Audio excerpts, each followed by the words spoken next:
Thank you for staying with us. We're back still on the matter of religion and the ballot box. Can Nigeria survive the politics of 2027? And with me in the studio is Ango Bally.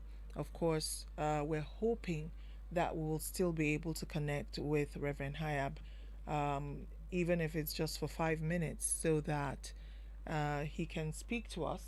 And well, we'll keep trying.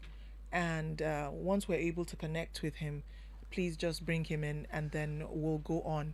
Suffice it to say, the politics of Nigeria is very worrying. I do know that the waters of politics can be slippery and slimy, but it is especially slippery and slimy in Nigeria.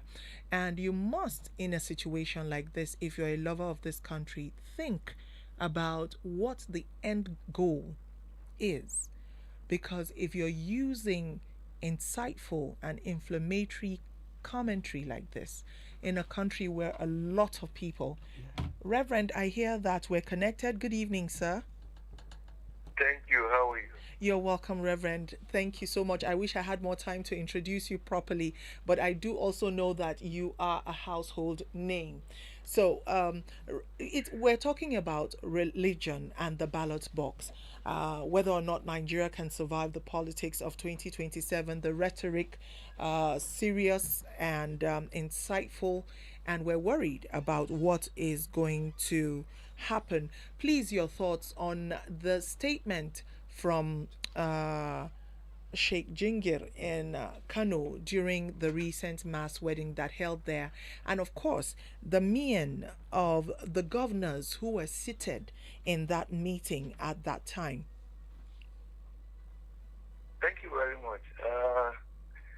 Every electionary or every election year, we will always watch drama or see drama in Nigeria. And so 2027 that is around the corner, we started seeing drama. But I think this drama to insult the entire Christian community of Nigeria, calling us infidels. But for me, I have worked with so many Muslim clerics, and I know they will always remind me that Islamically, anybody who speaks evil of Christians is completely ignorant. So I find Sheikh Zingil, despite his popularity, his age, his name, to also belong to the class of the ignorant people who do not even understand his faith. And I wonder, all these years, what has he been teaching the young people who follow him? He has been teaching them how to hate, how to insult, how to disrespect Christians. But as Christians, I will encourage us not to give in to his cheap way. I clearly say this, and I want to repeat. It's completely out of place for anybody to tell me that the current leadership of Nigeria today were elected by Muslims. It's a total lie from the pit of hell. Rivers people and many other states that he won that are Christians, also Muslims, if he had not gotten the requirement of the law, he wouldn't have been pronounced the president. So he won and got elected by all Nigerians. Even when he came up with the Muslim ticket, we drew attention because of fairness, because of justice, because of equity. We were not in any way at war with him. And for you to come and say you are dominating, and then you want to show us how your strength, it's uncalled for. Well, recently we were complaining to the American government that Christians have been persecuted, Christians have been killed. They say, no, there's nothing like that. But, statements like that further confirm that our cry, our concern is true. Right. So, shame of people like Jingir for using their exist years to divide Nigeria and divide Nigerian youth. Where do we go from here? Because, like we were discussing with Ango, another worrying factor is the crowd to which he was speaking, that the Sheikh was speaking. He was speaking to a crowd that is largely educationally vulnerable. They might be versed in Quranic recitation and knowledge that I do not know.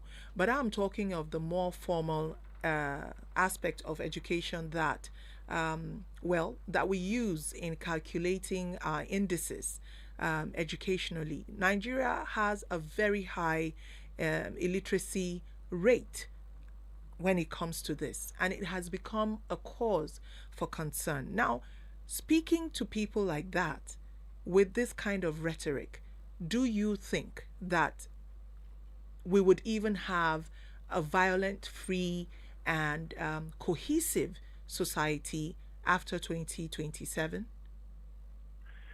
Well, it all depends on how we manage this situation. But let me put it clear to our listeners that the truth remains the truth. That gathering was gathering of opportunists. Why?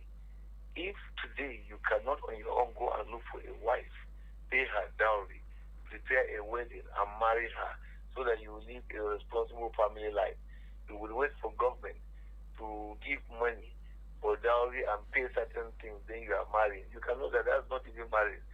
It's actually an arranged ceremony to get their share of government largesse. So such gatherings could be exploited, but just as he wanted to use them, that's the same thing. If we also bring someone who is reasonable, we can gather the same group of people and help them to realize that what he told them is not right, what he told them is not true, what he told them is not Islamic, and then we will win them. You see, there's a problem with the way some of our preachers do. When they find this kind of gathering who are less unfortunate groups, it exploits them for their own gain. But I'm so glad that from Kano to Taraba to Adamawa, Borno to Yobe, there are well-informed young people who have come out to associate themselves with what he says. After all, what is happening today in Nigeria is that we have insecurity, we have hunger, we have poverty, and the leadership have not been able to solve those problems, which we expect as a religious leader. He's supposed to speak about that if he really loves the people. But because he is trying to win attention to himself and get some dollars or largesse, and he chose to speak the rhetoric of division. We're happy that a lot of people have come out to condemn. NAREC also yesterday did, and so many other agencies are coming out to say that rhetoric is wrong. So I'm not really worried about that crowd, because I know the same way he take advantage of them, someone can also find a better way of helping them to renounce this kind of a thing. And I must say to you that this job of helping people to understand and differentiate between those who love Nigeria from those who want to divide Nigeria is what we are going to do from now until the elections and even after the election. We've had enough of violence during election. We've had enough of killing during election. And we do violence, we do killing. At the end of the day, those that we allow them to win ended up not giving us what we want as a people. They have not constructed good road for us, no hospital, no school. The fact that we are dying more in number than expected. So I don't see a leader who really loves his people that will go to divide his people for such kind of a thing. We're happy that there's no Kaduna State. So we are so happy that our government in Kaduna State is doing something different. He is uniting the people. So if Jingi is dividing people in Kano, we will tell him that Kaduna is the no-go area because he cannot divide us. And I know that people in Plateau also understand his pattern of life, and they are not going to give him space. So people like them, shame on them. It's a big disgrace. Those of them who are following such kind of teachings must know that it does you no good. It's not going to bring you any good. You need peace in Nigeria to grow. You need peace in Nigeria to develop. You need peace in Nigeria to progress. Anybody who begins to instigate against somebody, know that he is not serious. And I must give kudos to many Islamic clerics who have come out to say, no, this is not our religion. I pray that we'll continue to remind people like him to stop using our religion to preach hate. And you see, when you behave like this, you even bring disgrace to bad name to your religion. If you really want to project your religion in good light, you don't make such kind of statement. Yeah, Reverend, briefly talking about those who have distanced themselves from this kind of, some would say, hate speech. Now, the former governor of Kano State, talking about Engineer Rabiu Musa Kwankwaso, he came out with an official statement distancing himself from that kind of remarks, that is not what Kano stand for. But looking at the gathering there, the current governor of Kano State, talking about Engineer Abba Gida, the former governor of Kano State, Mala Ibrahim Shekaro, they were at that sitting, the governor of Jigawa State and the governor of Kano, they were there. And if you look at their body language, they were just laughing as if, yes, they concur with what Sheikh Jingri said. What is your own take on that? Yeah, it is sad that prominent Nigerians, people who are holding this unique, have held this important office and are still holding, some who are still holding, sat there instead of coming out to rebuke, because they didn't need to wait for another meeting. Right there after his speech, one of them supposed to stand up and renounce that speech and disassociate them with that speech. But you see, this is to tell you the kind of people we have in leadership. People who are not patriotic. Sometimes when you try to judge this kind of attitude, you end up even accusing your friend. And I don't want to be tempted to accuse my friend, but I can say that there are people in Nigeria whose agenda is to look down on Christians, whose agenda is to despise Christians, whose agenda is to oppress Christians. But we also do have others who love us and want to be together with us. So for their sake, we don't need to generalize it, but we can call out this kind of thing. Shame on those governors, but that's how they are. Look at even the program itself. At this time, you are not helping people to grow. You are not helping people to improve their economy. All you are doing is to use state resources to marry wives over the shame. This will show you that the government have no idea. They don't even know what to do to the people. So they are playing around just to win people's favor. And if people know what they are doing, then they should know that those kind of people are not serious. Any serving governor that sat on that field, or former governor that sat there and is not man enough to come out and renounce those words and refute those words and rebuke him for saying those words. At least we're still in this country. We'll see whether tomorrow they'll come out and start telling us unity, let's live together for peace. Some of us will remind them, but you were sitting there when they call us infidels. You didn't say anything, so which peace are you saying? You see, there has been pretense for a long time in Nigeria. And I think what is happening now is that exposing pretenders. And that's why I'll still come back to commend those numbers. And he is helping to say, look, I'm not pretending. I mean it. I want to show that I want Kaduna to be for everybody. And if you are a leader and you lie about peace, you lie about togetherness, you turn back to do something different, then you are not a good leader and you know that you are not man enough. It is sad. But how long will all these things continue? Gradually, God is exposing them, and we are so happy that at least what they've been saying in secret, they are not saying it publicly. What they've been saying and laughing in secret, they are not laughing publicly, so that we will know them. By their fruits, we know them, and they will no longer deceive us tomorrow. Reverend, before we let you go, I would like to ask you the place of bodies like the GNI and GBWIS and any other religious body that can come out and give statements, categorical statements, because I think that such statements carry more weight than the statements of just individuals. And even the Sultan of Sokoto, too. Or the No, Sultan. The Jamaat and Nasser Islam of Plateau State have come out to disassociate themselves with this statement. When this incident happened, there was an early statement that was going viral, claiming that they support, but they came out and said, no, they are not the one. They cannot have supported that. And then NIREC is Nigerian Interreligious Council, where the Khan president, the Sultan, are the co-chairs with great and important Christian and Muslim leaders, have also come out and called him by his name and denounce him. And also IDFP, Interfaith Dialogue for Peace, an organization that brings together Nigerian faith actors who are in the areas of peace building, have also made a statement to disassociate themselves with him. So there are many groups that have come out to say this. I have read those press statements. I've listened to the voice. I even remember that one of the Islamic group had a security conference 2 days ago, where the national chairman of APC was there. And in most of their speeches, they also disassociate themselves with this kind of rhetoric. So we should take them and give some the benefit of the doubt. But we must call out people like Genghis that they are a shame to themselves, a shame to Islam, a shame to unity, a shame to togetherness, a shame to respect for one another. They should not come out tomorrow and think people are not aware and start lying that we should dialogue. Because dialoguing with people like that who will say such kind of words is very sad, because already he has formed prejudice against us. He does not see us as fellow humans. even talking about people of faith, he sees us as infidel. But I'm not an infidel. I'm a child of God. And so calling me an infidel further shows he do not even know what Christianity is all about. Thank you so much, Reverend. We hope to have you back next week because indeed the time we've had with you, and unfortunately, Sheikh Mariah was also unable to join us. Hopefully, we'll be able to have a better program with both of you come next week because the rhetoric, peaceful rhetoric, must outshine that of hate. Reverend John Joseph HAYAB is the chairman, Northern Christian Association, that is the 19 northern states and the FCT.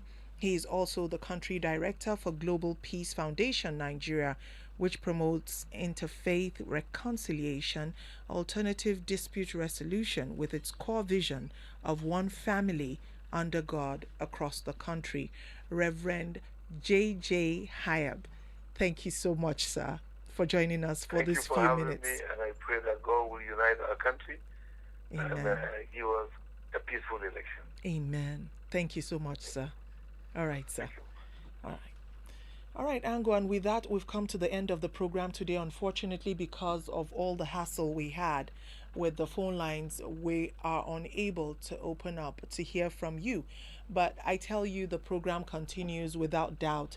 Come next Thursday, God willing, we will be here with this same topic because indeed, love must, those who carry love in their hearts for everyone, even to animals that were made by God, our own rhetoric must outshine that of hate. We cannot allow hate to win. And this is what is playing out here.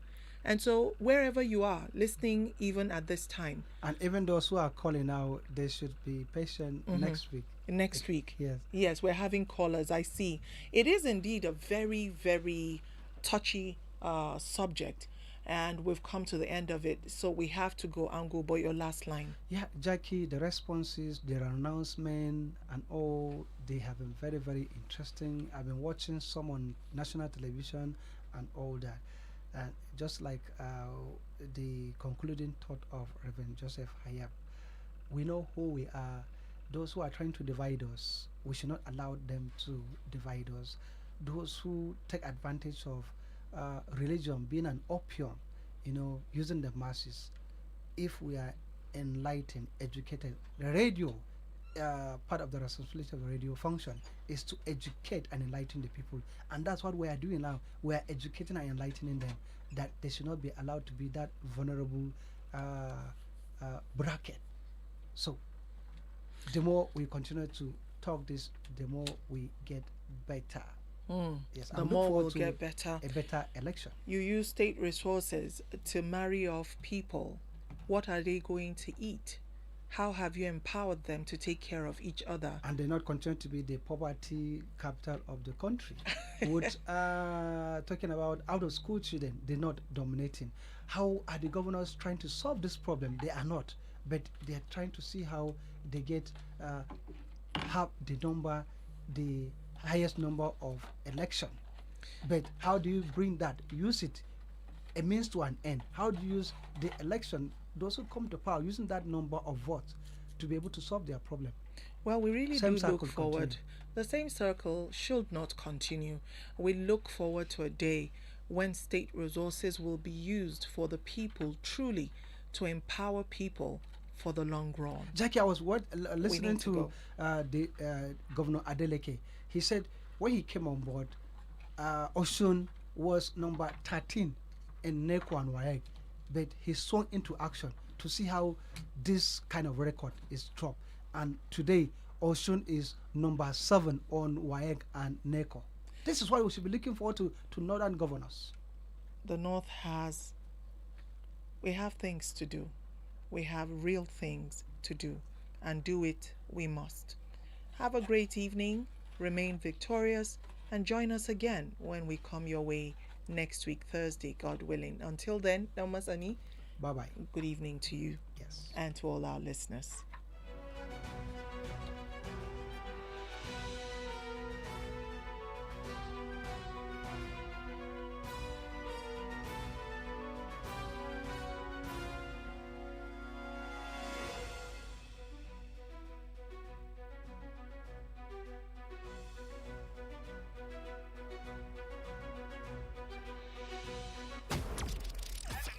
Are you ready to begin? Your 24-hour station. 98.9 Invicta FM. Everything that rocks. Are you ready to begin? Your 24-hour station. 98.9 Invicta FM. Everything that rocks.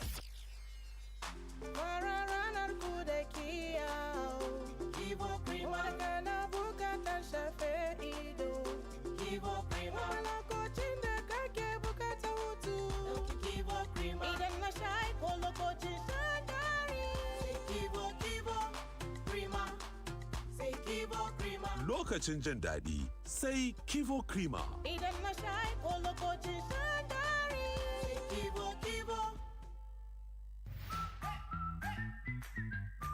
Shin mutum ne kai mai fikira tare da tunanin yadda za ka kafa kasuwanci amma kuma baka da ko sisi a ƙasa? Kwantar da hankalinka.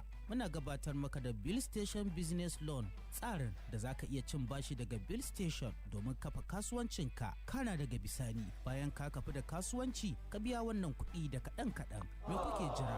Ku yi maza ku sauke manhajar Bill Station a Play Store da App Store. Bill Station mai ba da dama ga 'yan kasuwa ga masu himmar fara kasuwanci. Mama, yanzu na zan wanke maki fararen kayan nan naki. To, amma ba wanke su kawai zaki ba. Ki tabbatar kin yi amfani da haifo domin yana cire duk wani takaddarin tabo yana kuma sa fararen kayana su ƙara haske kalkal. Haka ne, kada ku amince da tabo, ku tabbatar farinku ya ƙara haske kalkal. There are moments in our lives that are priceless. These moments are to be stamped with Eagle Original Aromatic Schnapps. When a child is born, when we are joined in marriage, when we achieve successes, when we celebrate our festivals, and various other important moments in our lives. These moments are made complete with the authentic traditional prayer drink, Eagle Original Aromatic Schnapps. Our culture is authentic, our tradition is sacred, and Eagle Original Aromatic Schnapps Pack is authentically special. The Eagle Schnapps Majesty Pack now comes with symbols and motifs of our cultural identity. Celebrate newness with the authentic traditional prayer drink, Eagle Aromatic Schnapps. Eagle Original Aromatic Schnapps Majesty. Authentic traditional prayer drink. Produced by Intercontinental Distillers Limited. Not for persons under 18. Drink responsibly.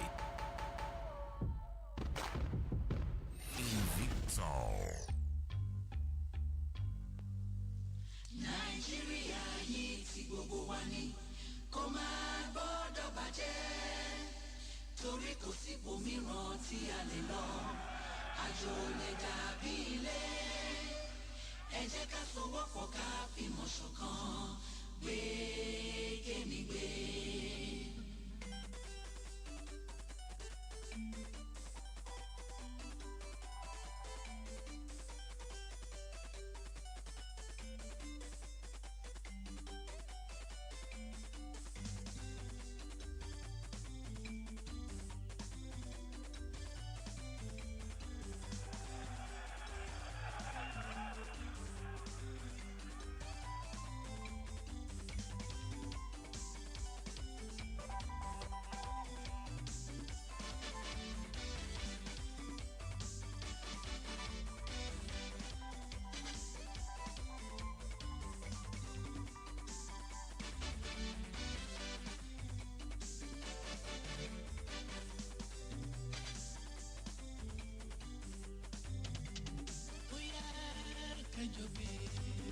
Invicta FM.